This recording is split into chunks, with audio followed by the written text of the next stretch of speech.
আসসালামু আলাইকুম। আজকে আপনাদের সাথে শেয়ার করব কিভাবে নরম তুলতুলে পরোটা বানানো যায় এবং রেখে কিভাবে খাওয়া যায়। প্রথমে আমি এখানে 1.5 কেজির মতো আটা নিয়ে নিলাম। এরপরে সামান্য পরিমাণ চিনি, এরপরে লবণ এবং পরিমাণ মতো তেল দিব। 2 টেবিল চামচ তেল দিলাম আমি এবং এগুলো ভালো করে মেখে নিব। সব জায়গায় যেন লবণ এবং তেল চিনিটা মিক্স হয়ে যায়। দেখো আমি সবখানে মিক্স করার পরে এটা হাত দিয়ে চাপলে দলা হয়ে যাচ্ছে। এরকম হলে বুঝবা যে হয়ে গেছে। এবার গরম পানি দিয়ে এগুলো ভালো করে মিক্স করে নিব। গরম পানিটা আমি বলবো একটু গরম দিবা, একদম সিদ্ধ না, কিন্তু একটু গরম দিবা, যেন হাতে ছোঁয়া যায় না ওই রকম, হাত চুবানো যায় না ওই রকম। দেখো আমার পানিটা এত গরম দিছি যে এটা চামচ দিয়ে মিক্স করতে হচ্ছে। চামচ দিয়ে আমি ভালোভাবে কতক্ষণ মিক্স করে নিব। তারপরে এটা হাতে ভালো করে মলে নিব। ভালো করে মলবা। এটা আমার প্রায় 10 মিনিটের মতো সময় লাগছে। দেখো 10 মিনিট পরে এটা এরকম হয়েছে।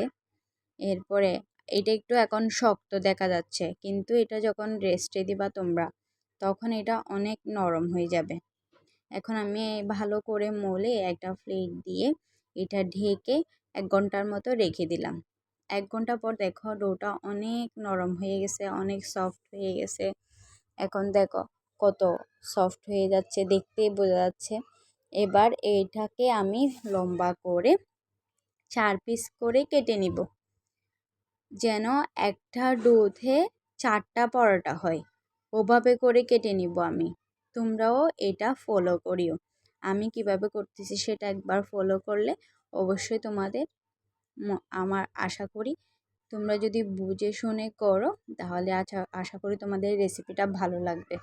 দেখো এবার ওখান থেকে একটা ডো নিয়ে আমি ভালো করে মেলে নিব, বড় করে মেলে নিব যতটুকু মেলা যায়।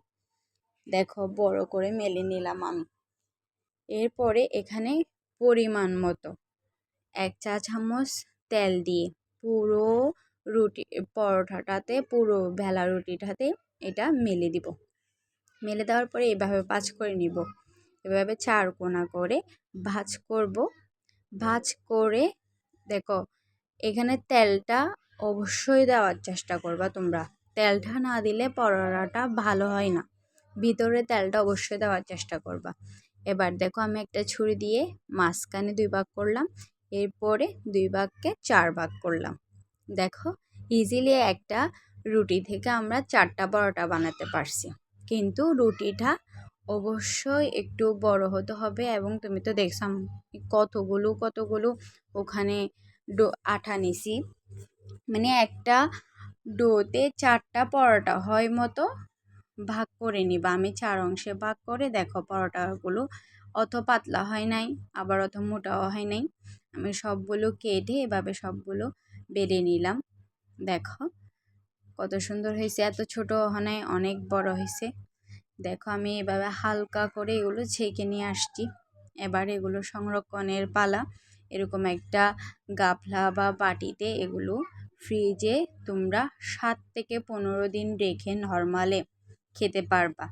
কোনো সমস্যা হবে না, কোনো কিছু হবে না, ইজিলি এটা খেতে পারবা। আশা করি তোমরা ট্রাই করবা, আশা করি ভালো লাগবে।